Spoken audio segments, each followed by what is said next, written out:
I've just learned, only what I do for Christ is going to last.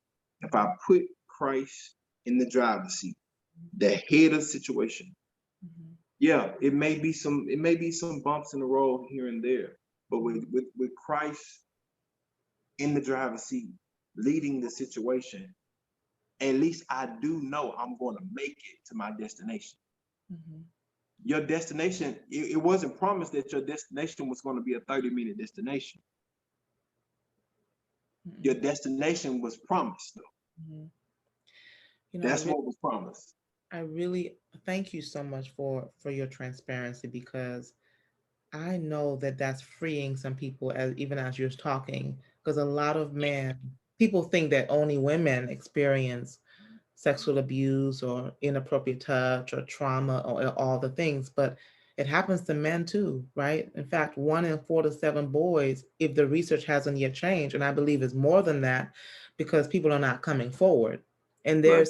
there's a lot of incest that happens in families that people don't talk about, because there is this number one stigma, and then there is the what happens in my house stays in my house, and then That's then true. threatening around, if you tell this, I'm gonna do this to you, or whatever the case may be. So I'm really thankful that you shared that, because a lot of men don't talk about what happened to them, not what's wrong with them. There's Well, nothing they wrong. feel like it's okay. I mean, Exactly. because for a long time,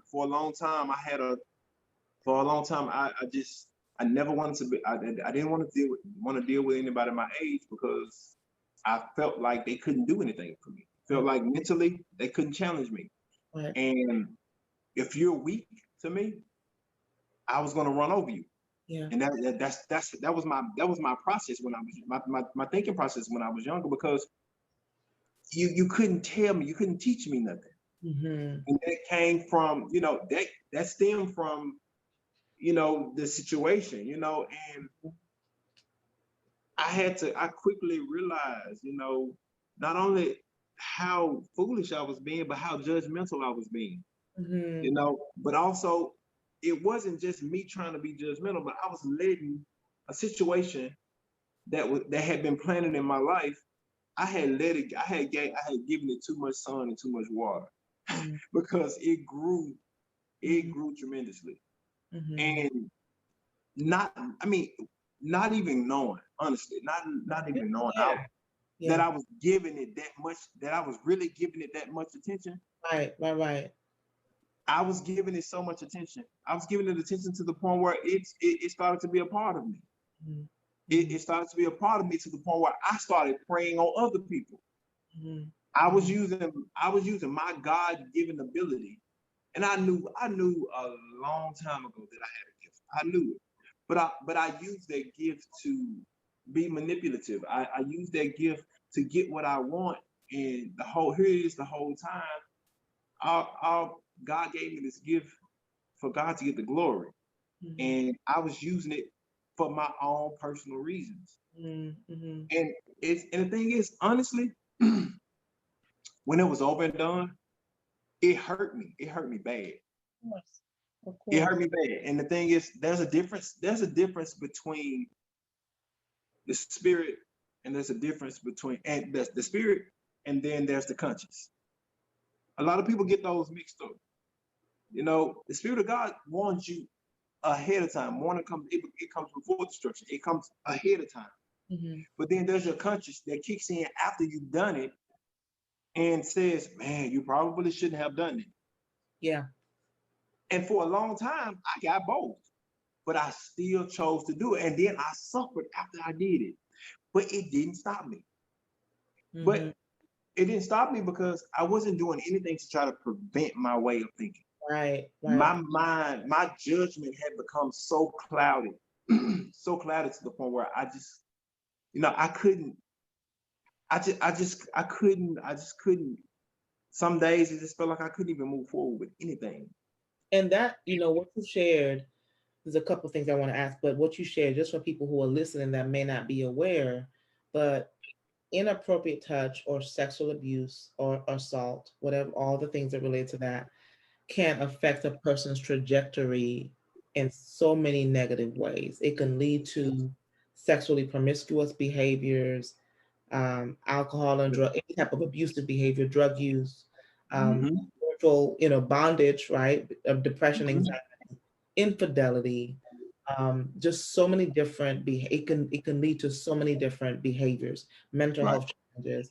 So when Right. you mentioned that you, even as an adult, this thing continued to grow, the seed was planted. Unfortunately, help did not come early, right? Right. Help did not come early. You're trying to navigate life with this secret, Right. which is so much to carry as a child. And then in your adulthood, something happened. You don't have to share those details, but something happened where you now have to, you can't hold it in anymore. It triggered those Right. memories all over again. And I heard Trigger. you say you asked for help, you sought help. I don't know if you want to share this, but you sought help. But Mm-hmm. that's the part that made me tear up when you were talking to me, is that you Yeah. sought help from therapists. Yeah. You want to share? Do you want to share that? You don't have to if it's up to you. Well, I mean, You don't have to I, share names, of course. Don't share names. I, I went out. I went to get some help, and this was a person I trusted. I actually knew the person. I mean, I'm not gonna call him by his name or anything, but I knew the person, and I really, I just really wanted some help. I really, I saw some light at the end of the tunnel with this person. I just knew that they were going to help me, but they preyed on me like everybody else was. They saw an opportunity, they saw a vulnerability, and they attempted to capitalize on it. And ultimately, I ended up in tears. I cried like a baby. I literally sat on the steps I hadn't sit with my head in my lap since I was a little boy, because I was just lost. Because it was such it took everything in me to even get to that point to where I had to say, look, I gotta get some help. It took so much for me to get there. And then when I finally got there, I was abused. That set me back. That set me back because I already had trust issues. I already had trust issues, and they just multiplied them. It went from a 5 to a 10, in a matter of minutes, and then this person apologized, but the apology didn't mean anything. And the reason why it didn't mean anything is because it took all the courage that I had in me to go to this person and say, listen, help me, help me.